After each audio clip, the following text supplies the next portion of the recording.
A paz do Senhor a todos. Vamos iniciar nesse momento mais uma aula da nossa Escola Bíblica Dominical, aula de número 9 da nossa revista de estudo a 1 Coríntios. Tema da lição de hoje, dons espirituais. Vamos orar ao Senhor. Senhor Deus amado, Deus querido, de graça, de paz, de misericórdia, muito obrigado, Deus, por mais uma vez o Senhor nos permitir estar reunidos na Tua presença para glorificar e exaltar o Teu nome, Pai, através dessa escola bíblica dominical, através dessa aula, através desse estudo, Senhor, que nós possamos crescer mais e mais, que nós possamos, meu Deus, cada vez mais aprender e, através do que aprendemos, engrandecer ao Teu santo nome, Deus. Eu te louvo, te exalto, Senhor, porque o Senhor é bom, porque o Senhor é tremendo, porque o Senhor é santo, em nome de Jesus. Amém, igreja? Vamos lá. Lição de número 9, revista de estudo 1 Coríntios. Vamos estudar aqui o texto de 1 Coríntios capítulo 12, falando de dons espirituais. Amém? Vamos ler 1 Coríntios capítulo 12. Eu peço àqueles que puderem me acompanhar, do versículo 4 em diante. 1 Coríntios capítulo 12, versículo 4 em diante. Diz assim: há diferentes tipos de dons, mas o Espírito é o mesmo. Há diferentes tipos de ministérios, mas o Senhor é o mesmo. Há diferentes formas de atuação, mas é o mesmo Deus que efetua tudo em todos.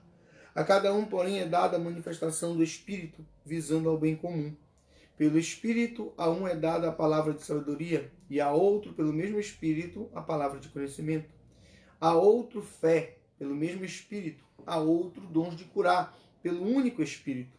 A outro, poder para operar milagres. A outro, profecia. A outro, discernimento de espíritos. A outro, variedade de línguas. E ainda a outro, interpretação de línguas. Todas essas coisas, porém, são realizadas pelo mesmo e único Espírito, e ele as distribui individualmente a cada um como ele quer. Amém? Vamos orar ao Senhor. Senhor Jesus, fala em nossos corações, fala em nossas vidas, segundo a tua vontade, para a glória do teu santo nome. Bem, amados, o tema de hoje é dons espirituais. Antes de nós entrarmos propriamente no tema, eu quero ler um versículo, já tratando do assunto, claro, mas antes de nós entrarmos propriamente no capítulo em questão, quero ler um versículo no capítulo 1 de Coríntios, no versículo de número 7, diz assim: de maneira que não vos falte nenhum dom, aguardando vós a revelação de nosso Senhor Jesus Cristo. Ou seja, Paulo, já na saudação aos Coríntios, já fazia referência aos dons espirituais, dizendo: espero que não falte nenhum dom no meio de vocês até que Jesus venha. Inclusive, Paulo vai, no início do texto de Coríntios, agradecer a Deus e expor a gratidão dele pela manifestação do Espírito no meio da igreja de Coríntios. E quando Paulo começa o texto, no capítulo 1, dizendo: espero que não vos falte nenhum dom, de maneira que não vos falte nenhum dom, ele está preparando o terreno para as críticas que ele vai fazer. E as críticas não são aos dons, mas a maneira como os coríntios se relacionavam com os dons, a forma como eles elegiam alguns dons como se tivessem maior importância, quando do ponto de vista de Paulo esses dons não tinham maior importância que os outros. E, sobretudo, a maneira como, através desses dons, eles queriam expressar a espiritualidade, e uma espiritualidade que, segundo eles, daria para eles direitos e prerrogativas de fazer coisas que o apóstolo vai ensinar claramente que não eram adequadas ao cristão. Então, como haveriam muitas críticas do apóstolo ao redor da questão dos dons, e não diretamente aos dons, para que os coríntios não achassem que Paulo era contra os dons ou as manifestações do Espírito, Paulo faz logo essa ressalva logo do início: espero sim que hajam entre vocês todos os tipos de dons. Nós temos aqui uma seção que na maioria dos os teólogos que estudam o texto de Coríntios, eles dividem o livro, a carta, em várias seções para melhor analisar. E aqui inicia uma seção, que seria o capítulo 12, o capítulo 13 e o capítulo 14, que é uma seção que fala de dons espirituais, tá? E de relacionamento com os dons, importância dos dons, a maneira como a igreja deve lidar com isso. Mesmo o capítulo 13, que nós vamos ler, nós vamos estudar na lição seguinte, que vai falar de amor, que talvez seja o capítulo mais conhecido do livro de 1 Coríntios, ele, de certa maneira, também está dentro do contexto geral de dons. Amém? Então, vamos a começar o estudo. Eu já citei aqui, na leitura, praticamente todos os dons. Eu não vou repetir os textos bíblicos de cada um deles, a maioria está no versículo 10 do 1 Coríntios, capítulo 12, tá? Alguns também no versículo seguinte. Tá? Então vamos analisar aqui alguns deles. Primeiramente, eu quero dizer que existem muito mais dons do que esses que estão aqui descritos em Coríntios. Quando a gente olha a Bíblia como um todo, a gente vai encontrar mais de 20 dons. Eles são categorizados, categorias de dons de serviço, dons ministeriais e dons sobrenaturais. Tá? Dons de serviço, dons ministeriais e dons sobrenaturais. São mais de 20. Acredito que há uns 3 anos atrás nós tivemos uma revista muito boa para aprender sobre esse assunto, que era uma revista sobre o Espírito Santo. E a revista era Dons, Fruto, Batismo e Obra no Espírito Santo. Então nessa revista a gente chegou a estudar, se eu não me engano, uma lição em separado para cada categoria de dom. Dom de serviço, dom ministerial e dom sobrenatural. O texto aqui de Coríntios, quando chega no versículo de número 28, ele vai dar uma pincelada rápida em termos de citação no que seria um dom de serviço e até mesmo no que seria um dom ministerial. Tá? Mas o texto como um todo, a maior parte dele vai tratar de dons sobrenaturais. O versículo 10 que nós lemos vai tratar de dons sobrenaturais. E é dele que nós vamos nos focar. Tá? Só para você ter uma ideia, dom de serviço, por exemplo, no versículo 28, você pode ler lá, vai estar falando em dons de administrar. Em outras partes, se eu não me engano em Efésios, Paulo vai falar de dons de servir, dom de ajudar, dom de prestar socorro e até dom de doar, dom de dar. Então, são dons de serviço, dons de ação. Não é algo que envolve sobrenaturalidade, administrar, servir, ajudar, prestar socorro. Mas são dons espirituais. Tá? Que não quer dizer também que se você não tem o dom, você não vai ajudar, você não vai prestar socorro, você não vai doar. Só significa que quem tem o dom certamente terá muito mais facilidade e capacitação para fazer essas coisas. Tá? Dons ministeriais, também Paulo vai citar aqui no versículo 28, mas em outros textos também estão mais claros, ele vai falar de dom de mestre, dom de apóstolo, são dons ministeriais, que é para o exercício do ministério.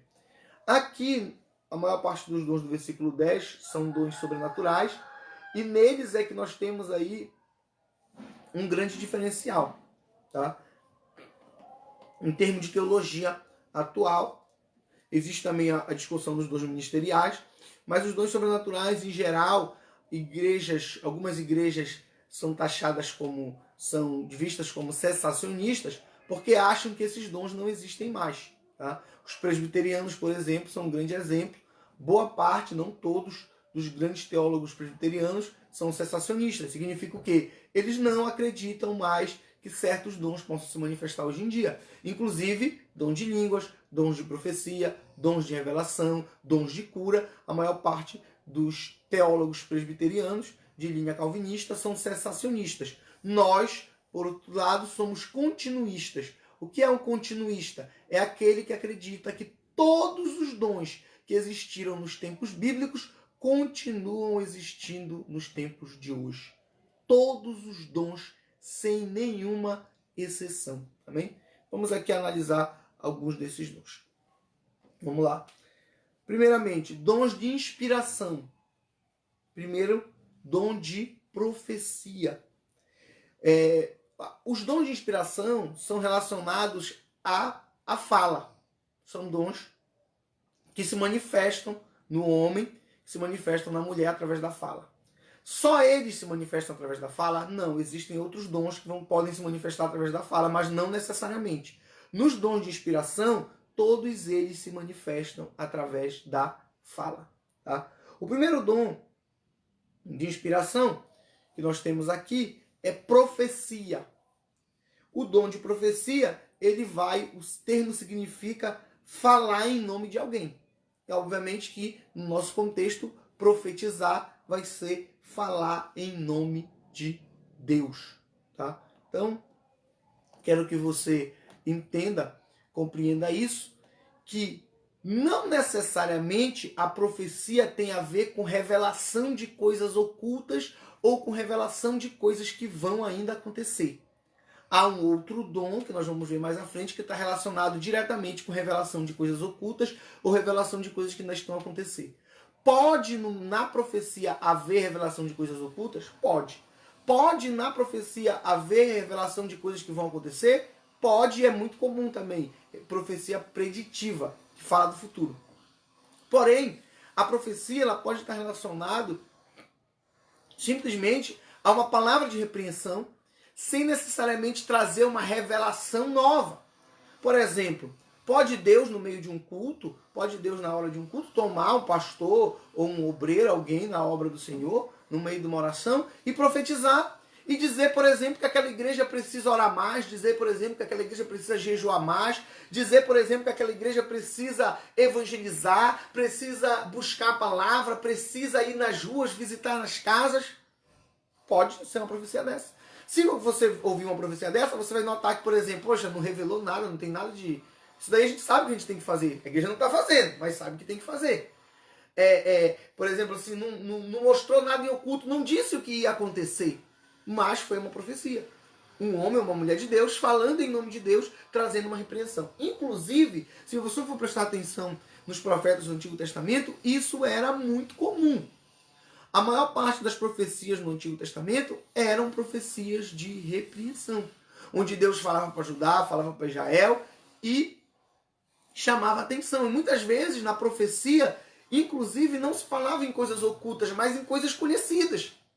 Deus falava através da boca do profeta, chamava atenção, por exemplo, de Israel, dizendo para Israel se converter, e dizia assim, olha, lembra que fui eu que te livrei do Egito, lembra que fui eu que te livrei do Mar Vermelho, lembra que fui eu que te alimentei no deserto? Pois é, eu mesmo estou falando contigo, dizendo para ti te converter, para te abandonar teus ídolos. Tá? Deus chamando a atenção, mas não necessariamente revelando algo oculto ou necessariamente apontando para o futuro, ainda que esses elementos possam existir na profecia. A profecia ela sempre vai ser falada, tá? Ela sempre vai ser externada.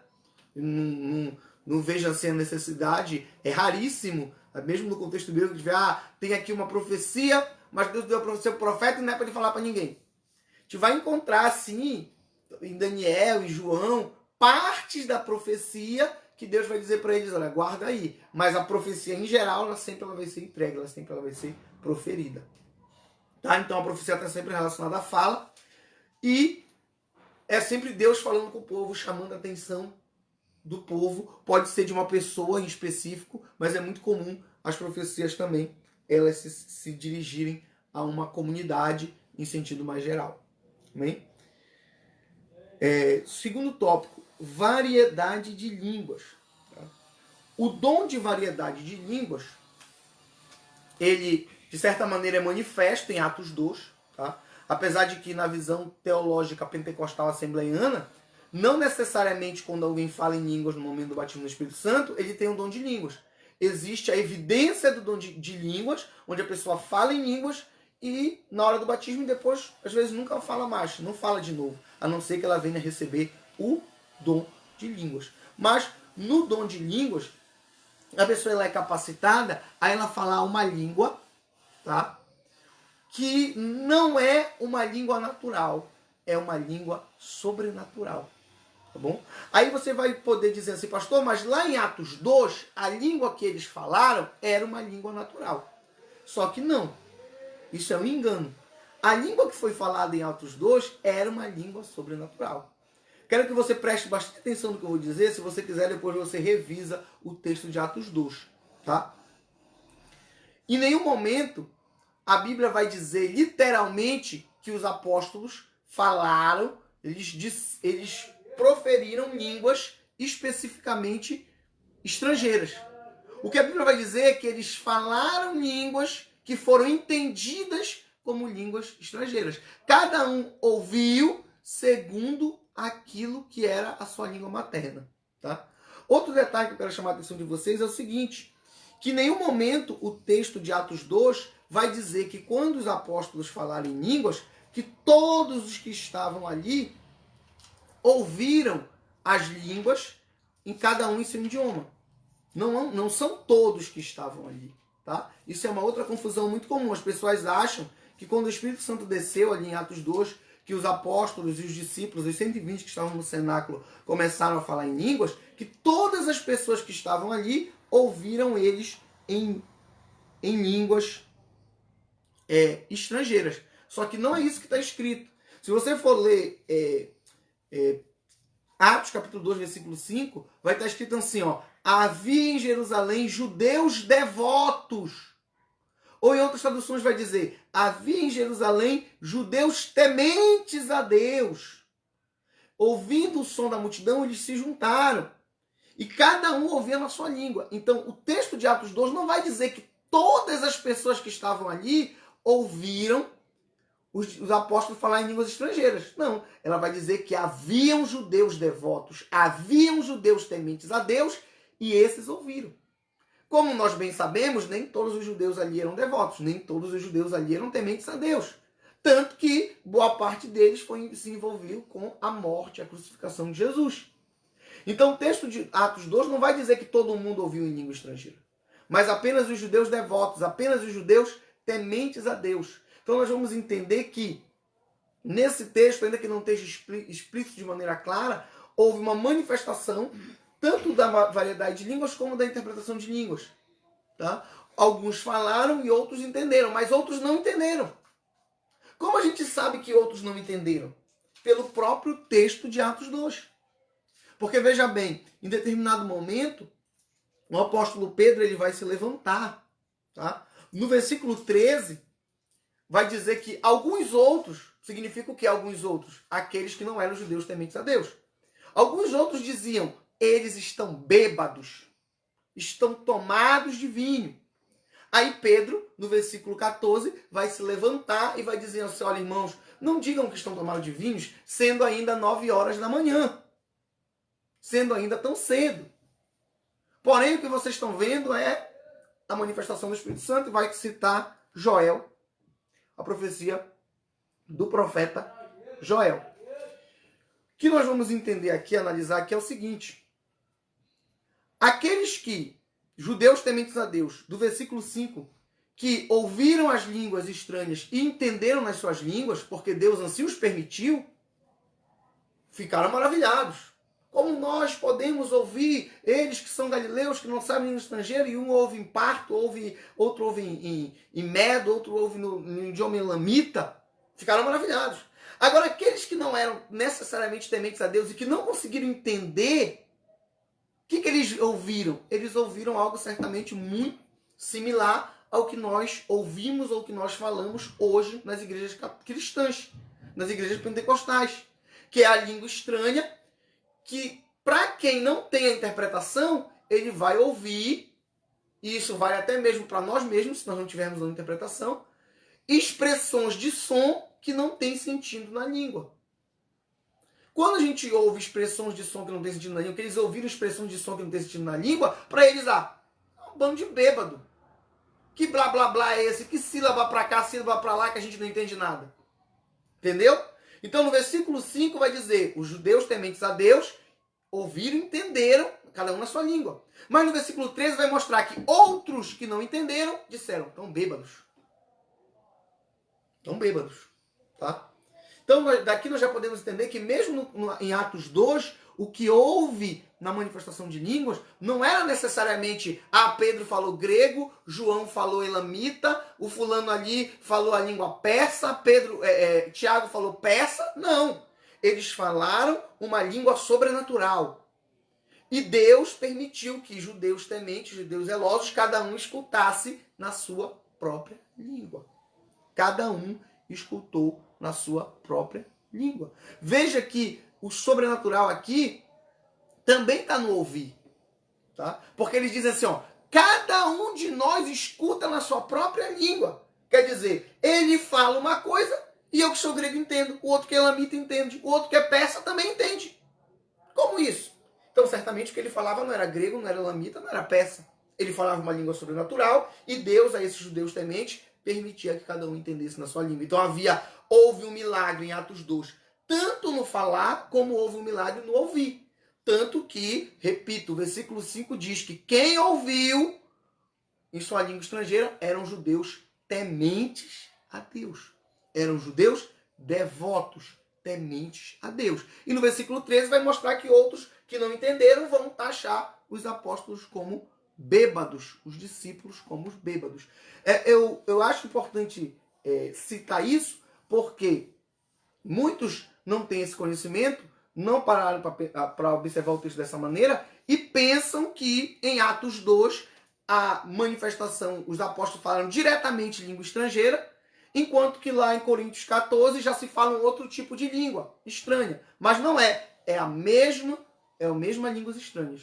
É a mesma variedade de línguas. Aonde o que sai da boca do homem de Deus e da mulher de Deus é algo sobrenatural. E só vai ser entendido através da sobrenaturalidade também, que pode ser o dom de variedade de línguas, que nós vamos falar, e através pelo que eu entendo em Atos 2, uma manifestação de dom de línguas que Deus permitiu ali momentaneamente às pessoas que estavam ali, que eram judeus tementes e devotos a Deus. Então, que você compreenda e entenda isso, porque Atos 2 é muitas vezes usado como uma arma para atacar o nosso pentecostalismo atual. O dom de línguas dentro da igreja é atacado muitas vezes por Atos 2. Porque as pessoas vão dizer assim, mas isso que a gente vê nas Assembleias de Deus, nas igrejas pentecostais em geral, isso daí não é dom de línguas, porque é só olhar lá em Atos 2 que vai ver que as línguas lá faladas eram línguas estrangeiras. Só que não é verdade. Isso é uma maneira equivocada de ler o texto. Como eu mostrei para vocês, as línguas faladas em Atos 2 eram línguas sobrenaturais, só entendidas por alguns judeus tementes e devotos a Deus, conforme o versículo 5. Algumas traduções vai falar temente, outras traduções vai falar devotos. E mesmo naquele contexto de Atos 2, já tinha gente que nem os que existem hoje em dia, que criticam porque não entendem a língua, porque não buscam a Deus, e vão fazer a crítica lá dizendo, isso nem parece um bando de bêbado, parece um bando de louco. Tá?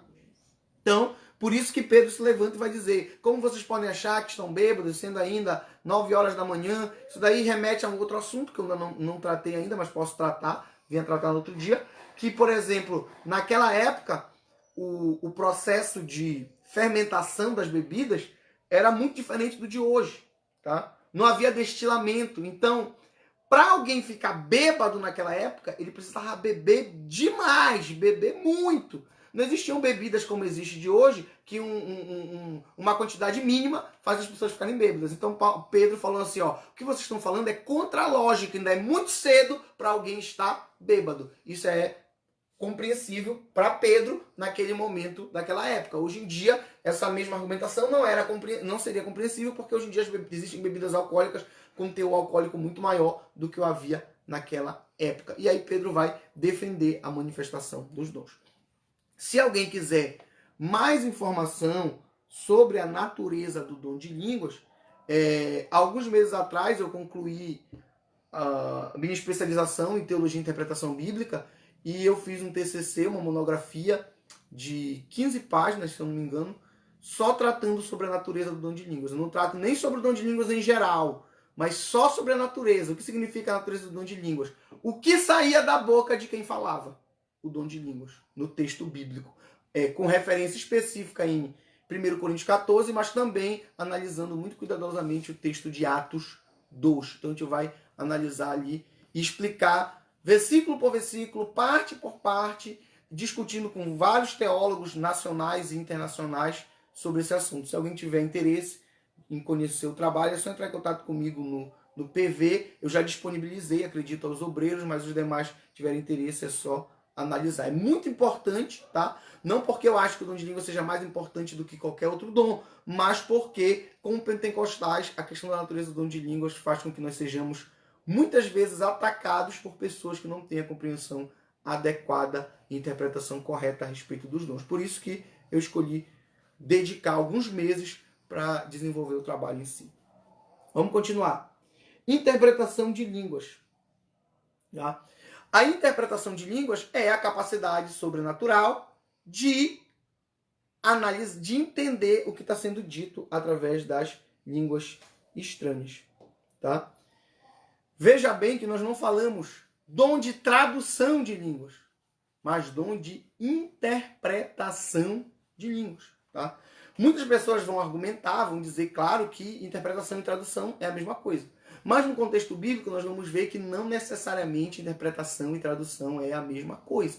Tá? Por exemplo, você vai analisar ali em Coríntios 14, a gente ainda vai chegar mais lá na frente, que ele vai falar vai fazer ali vai ficar quase o capítulo todo comparando e falando de línguas e profecia. Ele vai falar de interpretação de línguas. E você vai ver que ele vai falar ali que se alguém tem o dom de línguas, então que procure também ter o dom de interpretar de línguas. E ele vai dizer assim, ore a Deus para que possa interpretar. Olha só a expressão, ore a Deus para que possa interpretar. Em nenhum momento ele vai dizer assim, olha, se alguém começar a falar em línguas, vai procurar um intérprete. Não, vai dizer, ore a Deus. E veja que Coríntios era uma cidade portuária. Então em Coríntios haviam pessoas que vinham de todas as partes do mundo. Era uma das cidades portuárias mais importantes da Grécia. Fica na península do Peloponeso, ali na região da Acaia, e era uma das cidades mais importantes, comerciais. Em nenhum momento o apóstolo Paulo vai dizer assim, olha, se alguém falar em línguas aí, e tu perceber que a língua que ele está falando é a língua chinesa, procura lá no porto se tem um chinês e leva ele para dentro da igreja para ele interpretar no chinês. Não vai existir isso. Se fosse possível, se as línguas que saíssem da boca dos coríntios fossem línguas naturais, tipo, ali está falando em língua, não vou dizer o grego, porque o grego provavelmente já era a língua natural deles. Aquele ali está falando em língua, ele está falando na língua dos persas. Aquele ali está falando em língua, ele está falando na língua dos egípcios. Aí olha, o irmão, quando ele fala em língua, ele fala a língua do egípcio. Alguém poderia chegar à conclusão, então em vez de eu orar a Deus e pedir para Deus me dar o dom de interpretar a língua dos egípcios, eu vou procurar aquele fulaninho que mora ali, que fala a língua dos egípcios, que veio lá do Egito, e a hora que o fulano começar a falar na língua do egípcio, eu vou mandar ele interpretar. Só que isso não existe, essa possibilidade no texto bíblico. Inclusive, o texto bíblico vai demonstrar claramente que apenas de maneira espiritual se interpreta línguas.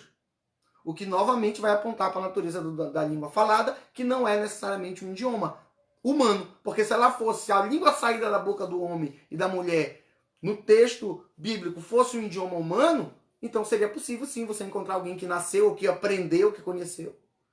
Tipo assim, aqui em vez de a gente orar para receber o interpretador de língua, bora contratar um poliglota que já fala logo em uns 9, 10 idiomas diferentes. Quando eles vão falar em língua aí, se ele souber, ele já interpreta pra gente o que está acontecendo. Só que isso não era possível, porque a interpretação de línguas só era alcançada através de oração, porque a interpretação de línguas era também um dom sobrenatural que serve para interpretar um outro dom sobrenatural, que é o dom de línguas. Por isso que, em nenhum momento no texto de Coríntios, você vai encontrar Paulo aconselhando, permitindo ou sugerindo que de alguma maneira, de forma natural, pudesse interpretar o dom de línguas. O dom de línguas é sobrenatural, a maneira como se fala, não idiomática, tá? E por isso a interpretação de línguas também não tem como estar relacionada a um idioma específico. Por mais poliglota que seja a pessoa, ou por mais pessoas que ele conheça de países diferentes, de lugares diferentes, não tem como alguém, do ponto de vista natural, interpretar o dom de línguas sem haver o dom de interpretação.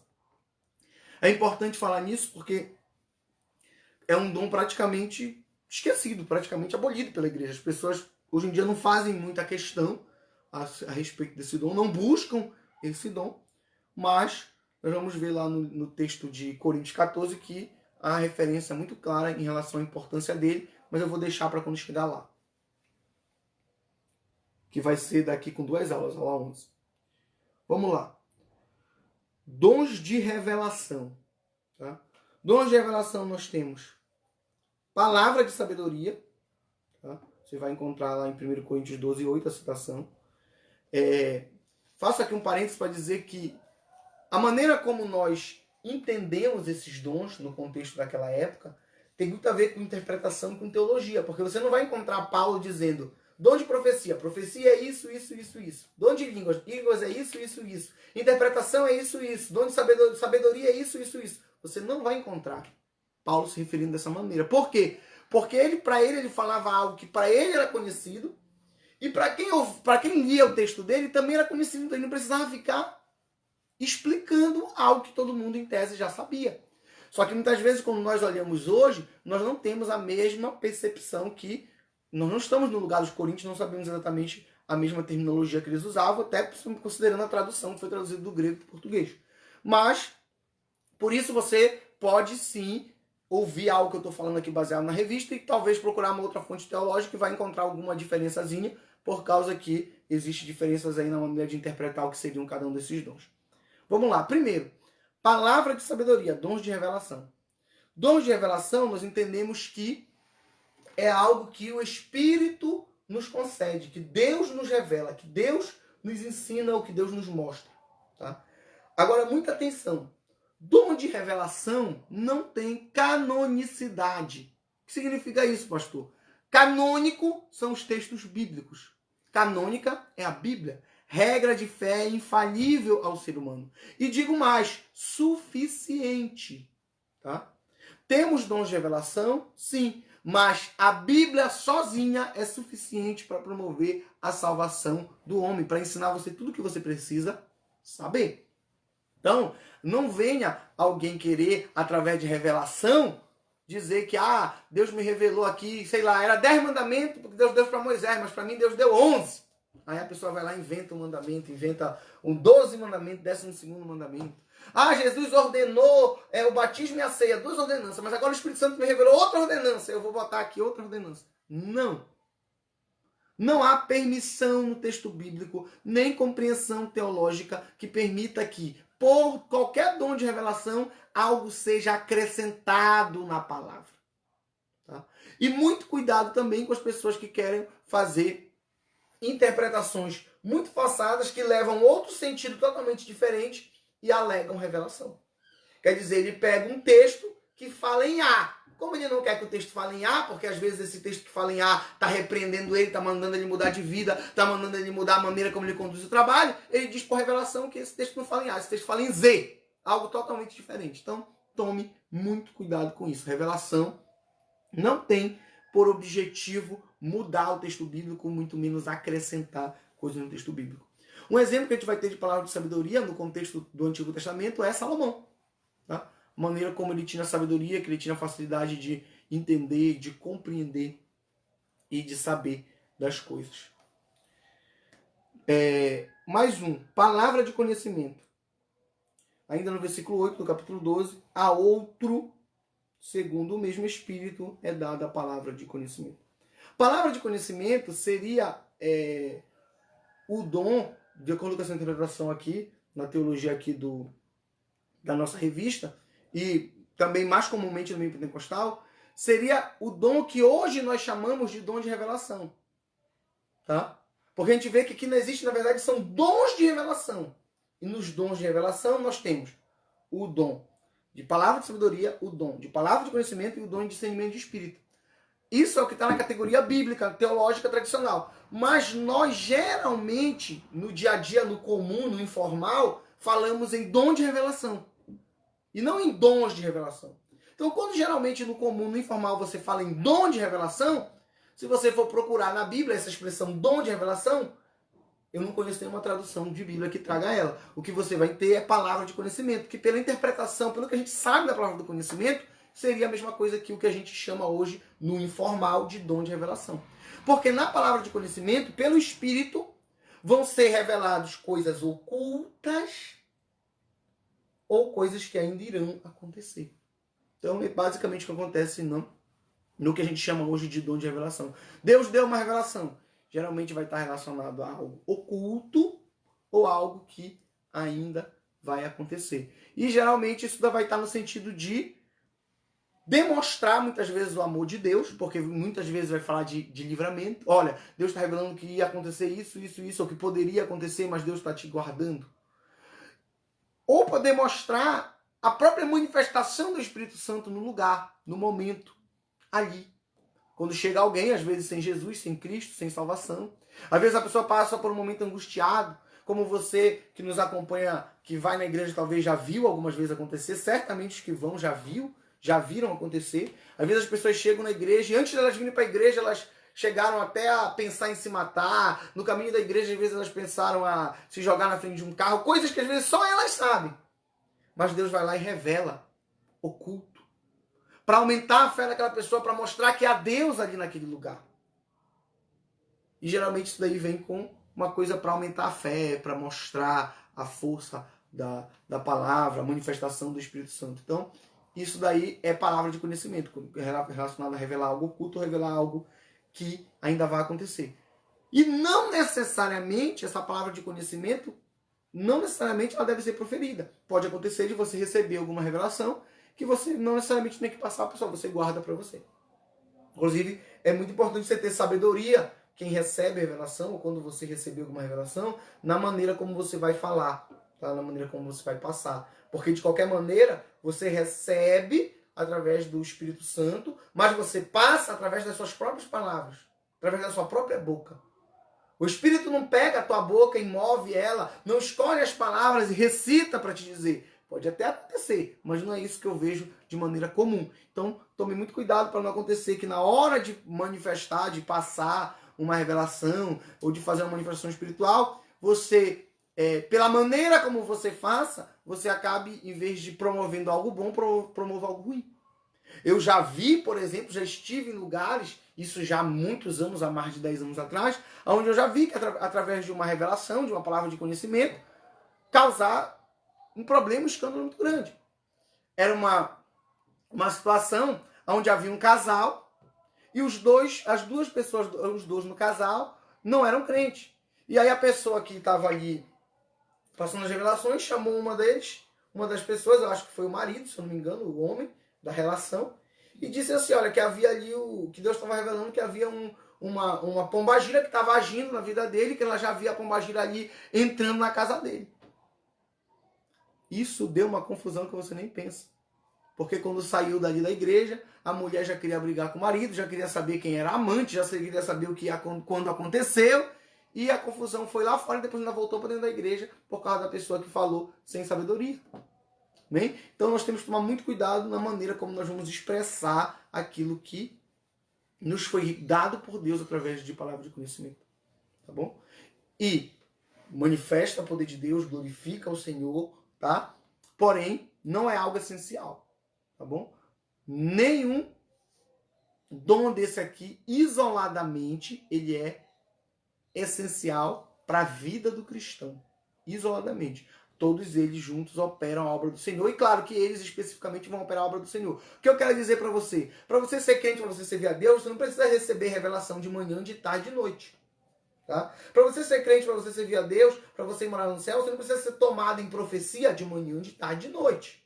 Tá bom? Agora, claro, você tem que estar na posição de Deus para que no momento que o Senhor quiser te usar, com base no dom que Ele te entregou, Ele te use. Tá bom? Dom de discernimento de espírito. É muito importante tratar nesse dom, diferente do dom de interpretação de línguas, eu acredito que no texto de Coríntios eu não vou ter oportunidade de tratar dele de novo, então eu quero falar dele aqui. Deus manifesta, o Espírito Santo faz manifestações sobrenaturais. Sim. Mas será que é só Deus e só o Espírito Santo que faz manifestações sobrenaturais? Não. Aí a importância do dom de discernimento de espírito. O texto de Apocalipse vai dizer que quando vier o falso profeta, vier a besta, eles vão fazer sinais. Até fogo cair do céu. Se possível for, até enganar os escolhidos. E Jesus vai dizer que antes dele vai vir muitos falsos profetas. E muitos até se dizendo Cristo. Quando você olha no Antigo Testamento, você encontra, por exemplo, lá no texto que fala de Micaías, que vai falar ali do momento em que Acabe morre, do momento que o rei morre, você vai encontrar ali uma referência a um espírito de Ram, que é o espírito de falsa profecia, que entra na boca dos profetas e fala falsa profecia. Em Apocalipse também você vai encontrar não só um, mas vários espíritos de Ram, demonstrando que nos últimos tempos haverá muita falsa profecia. Tá? Então daí, muito importante o dom de discernir espírito. Porque não é porque o fulano falou alguma coisa que adivinhou alguma coisa ali, ou porque o fulano ali rodou e falou em língua estranha e pulou, ou porque o Beltrano ali, ele chegou se sentindo mal, agora ele melhorou. É uma manifestação sobrenatural? É, claro. Porém, nós temos que entender que nem tudo que é sobrenatural vem de Deus. Por isso, tão importante o dom de discernir espíritos, e é um dom também que nós não vemos as pessoas buscando. As pessoas preferem ver qualquer coisa e achar que é de Deus. Qualquer coisa sobrenatural, eles já acham que é de Deus. Quando que, às vezes, muitas pessoas estão com as suas vidas totalmente deformadas, destruídas, não têm comunhão nenhuma com Deus, pregam o evangelho apenas para viver do evangelho. Eu já ensinei aqui que não é errado quem pregar o evangelho viver do evangelho. Porém, não é correto que a pessoa queira levar a palavra só com esse objetivo. Afinal de contas, esse não é um objetivo. Viver do evangelho não deve ser um objetivo. Pode até ser uma consequência para ajudar as pessoas a terem mais empenho, mais facilidade de empenho no evangelho. Mas não pode ser o objetivo de alguém. Pregar o evangelho para viver do evangelho. Então, às vezes, as pessoas dão mau testemunho, fazem coisas absurdas, não conhecem a palavra, pregam heresia, mas aí a pessoa olha ali, olha, o fulano caiu lá. Estava em pé e caiu. Ele orou, o fulano caiu, opa, caiu, então é de Deus. Muito cuidado com isso. Tá? Mesmo em religiões que nós já tradicionalmente associamos à sobrenaturalidade maligna, como algumas religiões afro-brasileiras, no candomblé, na umbanda, que a gente sabe que existe ali coisas sobrenaturais, muitas pessoas às vezes já tiveram contato, sabem até falar, mas a gente não vai considerar que tudo que há ali sobrenatural é de Deus, muito pelo contrário, a gente sabe que não é de Deus. E nós temos que tomar cuidado que, mesmo igrejas que levam placa de Jesus, placa de coisas de Deus, falam, teoricamente, falam no Evangelho, mas esse espírito de Ram aí, que está escrito lá em Reis, e que fala também em Apocalipse, ele está solto. Tá? Quando chegar em 1 Coríntios 14, que é a aula de número 11, eu vou tratar de novo nessa situação do espírito de Ram, de enganação, quando eu for falar de profecia. Mas quando nós falamos em discernir espírito, nós estamos falando aqui em sentido geral, não só para profecia, mas para várias manifestações espirituais. Então, o dom de discernir espírito é um dom através do qual Deus sobrenaturalmente vai te revelar e vai mostrar que se aquela manifestação espiritual ela é de Deus ou ela não é de Deus. Vamos continuar. Dons de poder. Tá? Dons de poder. Dons de poder nós temos aqui 3 categorias. Dons de curar, operação de milagres e fé. Dons de curar, ele traz aqui uma curiosidade do ponto de vista teológico. Sobretudo com teólogos que não são muito ligados à linha pentecostal, ainda que nós temos sim teólogo ligado à linha pentecostal que defende essa maneira do dom que eu vou lhe falar aqui, onde ele diz que dons de curar, por estar no plural, se refere a vários tipos de curas. Então, há quem diga que dons de curar, olha só, é o único dom que você vai encontrar que está no plural. Dons de curar. Uns vão dizer, é dons de curar, porque quando Deus vai operar o dom, quando a pessoa recebe o dom, ela vai ser usada através de várias curas. Outros vão dizer, é dons de curar, porque na verdade existem vários dons de curar. Como se fosse assim, alguém aqui é capacitado pelo dom de curar para curar câncer. Outro aqui é capacitado pelo dom de curar para curar AIDS. Outro aqui é capacitado pelo dom de curar para curar tal doença aqui. Então, outra interpretação diz que dons de curar são vários dons de cura, onde cada cura é relacionada a um tipo de doença específico. É uma interpretação muito interessante. Talvez, do ponto de vista literal, seja a mais correta. O problema é que eu particularmente não conheço a manifestação do dom dessa maneira, dizer que a pessoa tem dom de curar só para curar determinada doença. Pode ser, mas eu não conheço, tá? E outra interpretação diz que são dons de curar, porque na verdade cada cura é um dom. Entendeu? Não é diferente da primeira que diz, dons de curar câncer. Então essa pessoa pode orar por pessoas que têm câncer que quando Deus quiser, Deus vai curar. Nessa última linha, ele diz dons de curar significa que cada cura é um dom específico. O fulano de tal está doente ali. Você ora, Deus te capacita com o dom de curar aquela pessoa. Aí você vai lá, ora e Deus cura. Pronto, acabou o dom, já foi. O dom era só para curar aquela pessoa. Em outro momento, se precisar, se Deus quiser, em outra situação, ele vai atribuir outro dom e você vai lá e ora por outra pessoa e cura outra pessoa. O que eu acho interessante que nós devemos entender nessa situação é dom de curar está relacionado aqui a uma maneira sobrenatural, tá? E de qualquer maneira, não é algo que vem da nossa própria vontade. Inclusive, nenhum dom a gente manifesta o dom em si por nossa própria vontade. Eu já vi um teólogo com pós-doutorado em teologia de linha sensacionista, que acha que os dons cessaram, que fez esse argumento para dizer que os dons de cura não existem hoje em dia. Porque ele disse assim, se você chegar em um hospital e perguntar quem acredita em dom de cura e quem não acredita, vai ter um monte de gente de lá que acredita em dom de cura. E talvez tenha alguns lá que até achem que tem um dom de cura, mas estão doentes. O que ele está querendo dizer com isso? E o que ele vai defender é que mesmo no Novo Testamento, que ele vai defender, não concordo, ele vai defender que no Novo Testamento, quem tinha o dom de curar, ele viu o enfermo lá, curava e pronto, a curar. Como se, por exemplo, Pedro tem o dom de curar, então todos os enfermos que ele vê, ele vai ter que curar. Ou ele pode curar qualquer um, indefinidamente. E nós vamos ver que isso não é correto, não é verdade. Porque o próprio Jesus, quando ele chega junto ao tanque de Betesda, você vai ver que tem muitos enfermos ali, mas ele cura só um. O qual ele entende, o qual Deus quer que ele cure. Pedro e Paulo, você não vai encontrar em nenhum momento Pedro e Paulo chegando em um lugar com muitos enfermos e curando todos.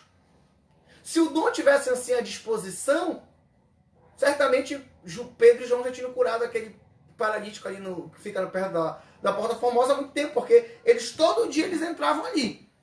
Todo dia. Pode ser que aquele paralítico tivesse pedido para eles esmola antes.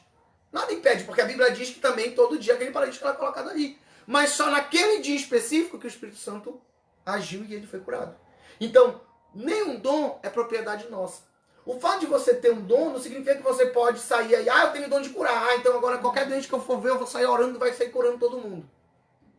Independente da interpretação do dom, se dons em sentido genérico significa muitas curas, ou se dom em sentido genérico significa que cada cura é um dom, ou se dom em sentido genérico significa que existem vários dons, cada um para curar uma doença, o importante é você saber que você não é dono do dom. Mesmo que você tenha o dom ou os dons, eles vão ser usados sempre de acordo com a vontade de Deus, você tem que estar sensível ao Espírito Santo para isso. Porque se Deus realmente joga alguém no leito de enfermidade, vai adiantar você ir lá, se é para a vontade de Deus, se é para fazer uma obra, às vezes para converter aquela vida, ou às vezes mesmo como uma consequência de um pecado que aquela pessoa cumpriu, e é Deus que quer que a pessoa esteja ali, enferma. Você pode ter quantos dons de cura você quiser, ter orado por 1000 enfermos para serem curados, eles terem sido curados, que naquele caso específico não vai resolver nada. Então, esteja muito sensível ao Espírito Santo para você saber o momento de você exercer aquilo que é Deus que vai te usar.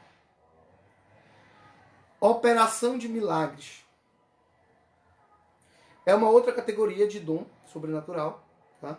Operação de milagres. Quando nós falamos em cura, geralmente nós estamos relacionando a doença. Então, há uma doença, há uma cura. Se não tiver doença, não tem cura. Tá? Então, existem algumas situações no Antigo Testamento, no Novo Testamento, a respeito sobre Jesus, onde existe a manifestação da operação de milagre. E que algumas pessoas acabam relacionando com cura. Mas que não é cura. Por exemplo, alguém que não tem uma perna. Ele não tem a perna, ele perdeu a perna, está sem perna. Ele está numa condição ali que é uma condição triste, lamentável, que está precisando de ajuda. Mas não é uma doença. Não é uma doença. Tá? Não ter uma perna ou não ter um olho não é uma doença. É uma condição que aconteceu com o corpo ali da pessoa, mas que não pode ser tratada e entendido como doença. Tá? Até porque não tem um tratamento para fazer crescer a perna de novo, nem tem um tratamento para poder fazer nascer o olho de novo. Então não há de se falar em cura. Se houver um milagre nesse sentido, como aconteceu muito no ministério de Jesus, o que nós estamos falando aqui é em milagre mesmo. Em operação de milagre, ou em outras traduções, operação de maravilhas. Milagres, ou em outras traduções, dom de milagres, ou em outra tradução, dom de maravilha, é algo que está além da cura. Por exemplo, ressuscitar um morto. Maravilha. Dom de maravilha. Tá?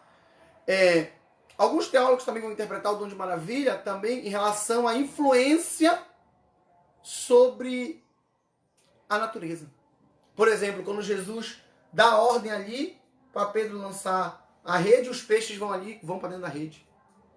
Quando Jesus dá ordem e a tempestade cessa. O mar se acalma.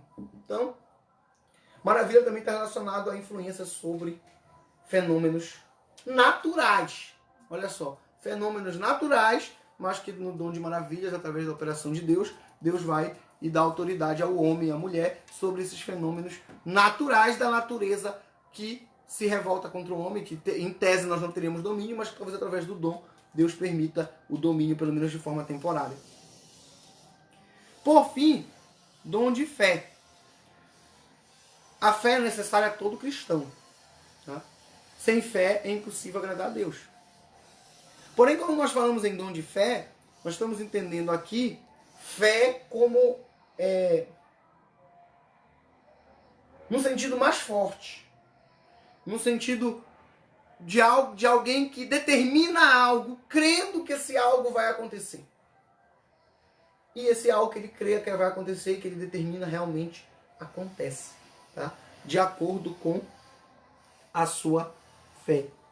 Então, nós vemos Abraão como exemplo de fé e muitos outros exemplos na Bíblia dessa fé sobrenatural que é tida também como um dom. Amém? Quem sabe Deus pode tomar um dia de fé, você vai sair para procurar um emprego e vai dizer, olha, hoje a porta vai estar aberta. E você chega lá e realmente Deus abre a porta, porque você exerceu essa fé em dom. Amém? Geralmente nossas lições elas têm 3 tópicos. Essa tem 4. Mas nos 3 tópicos que nós demos, nós já tomamos muito tempo. Já deu 10 horas, 10 e 1. Eu vou encerrar. E no domingo que vem, a gente traz o último tópico dessa lição e já trabalha a lição seguinte, que vai falar sobre a excelência do amor, que vai tratar em Coríntios 13. Tá bom? Como o horário já está muito adiantado, caso você tenha alguma dúvida e queira fazer, você pode fazer no meu PV. Eu vejo praticamente todas as pessoas que estão aí são da igreja e certamente todos têm o meu contato. Se tiver alguma dúvida, algum questionamento, você pode jogar lá no meu WhatsApp, no PV, que eu respondo para você. E se eu achar que a sua dúvida, seu questionamento tenha relevância geral, na próxima aula eu trago essa dúvida, esse questionamento, digo e apresento para a igreja. Se você quiser, eu revelo seu nome. Se você não quiser, eu deixo isso em oculto, tá bom? Que Deus abençoe a todos vocês. Vamos orar, vamos agradecer ao Senhor. Domingo que vem, em nome de Jesus, essa escola bíblica já será transmitida de dentro da igreja, tá bom? Não posso dizer para vocês ainda que nós teremos a escola bíblica presencial, porque isso não vai depender de alguma situação relativa às autoridades. Porém, posso garantir para vocês sim, que nós já vamos transmitir de dentro da igreja. Vamos orar ao Senhor. Senhor Deus amado e querido, muito obrigado, Pai, por este ensinamento, por esta aula, por esta lição, por esta meditação na Tua Palavra, para a glória e honra do Teu santo nome, Jesus. Fala conosco cada dia, cada vez mais, nos ensina, nos instrui, Pai, e nos ajuda a seguir a instrução que o Senhor nos dá, para a glória do Teu nome, em nome de Jesus. Amém? Que a graça do nosso Senhor Jesus Cristo, o amor de Deus, a comunhão e a doce consolação do Espírito Santo seja sobre toda a igreja e a mesma diga. Amém. Amados, hoje, a partir dessa semana agora já vamos começar a transmitir os cultos online da igreja. Porém, os cultos ainda não são presenciais, só vão estar designadas as pessoas que eu chamar, porque, de acordo com a norma das autoridades, está permitido a gente usar 15% da capacidade da igreja. 15% da capacidade da igreja dá uma base de umas 15 pessoas, tanto na sede como no Sevilha. E é pouco, 15 pessoas para a gente iniciar cultos presenciais. Se nós chegarmos, vamos orando a Deus, que as autoridades eles liberem pelo menos 25% da capacidade da igreja, a gente começa a fazer os cultos presenciais. Tá? Se der para colocar na igreja, de acordo com a permissão das autoridades, pelo menos 25 pessoas, a gente começa os cultos presenciais. Claro que não vai dar para estar todo mundo na igreja, tá? Mas a gente já faz uma escala, tal dia vem um grupo de varões, tal dia vem um grupo de mulheres, tal dia vem um grupo de jovens. E claro que sempre vai ter que ter espaço para os visitantes, né? Então, nós vamos orar ao Senhor essa semana, buscando a Deus e crendo, quem sabe, através do dia 8 de junho ou na semana do dia 15 de junho no máximo, creio que Deus vai dar vitória, a gente já vai poder começar a retomar os cultos presenciais, obedecendo todas as determinações das autoridades, tá? Usando máscara, tendo álcool em gel disponível, mantendo distanciamento, tá bom? Nós vamos fazer isso em nome de Jesus. Logo mais à noite, às 19, nós temos culto, tá bom? Deus abençoe a todos vocês. Os varões já estão fazendo campanha de oração aqui na sede. Os demais grupos, se for apenas para fazer oração, tá bom? Apenas para fazer oração, restrita ao grupo, nós já estamos, se você quiser, a gente marca um horário, a gente agenda um horário para você na igreja, na sede, você pode fazer. E no Sevilha também, agora a partir de segunda-feira, a gente deve começar também uma campanha, tá bom? Eu já falo às obreiras, eu vi que tem obreiras aí acompanhando, se organizem, tá bom? Eu vou abrir a possibilidade aos membros, aos congregados, quem quiser participar da campanha de oração. Pastor, é obrigado? Não. Nunca foi obrigado ninguém a fazer nada na igreja e agora muito menos, tá bom? Tudo que quando houver pandemia, mesmo que a gente retome os cultos presenciais, vai continuar havendo os cultos online para as pessoas poderem acompanhar, a escola bíblica online para as pessoas poderem acompanhar sem sair de casa, se assim quiserem e se assim acharem melhor. Amém? Deus abençoe a cada um de vocês.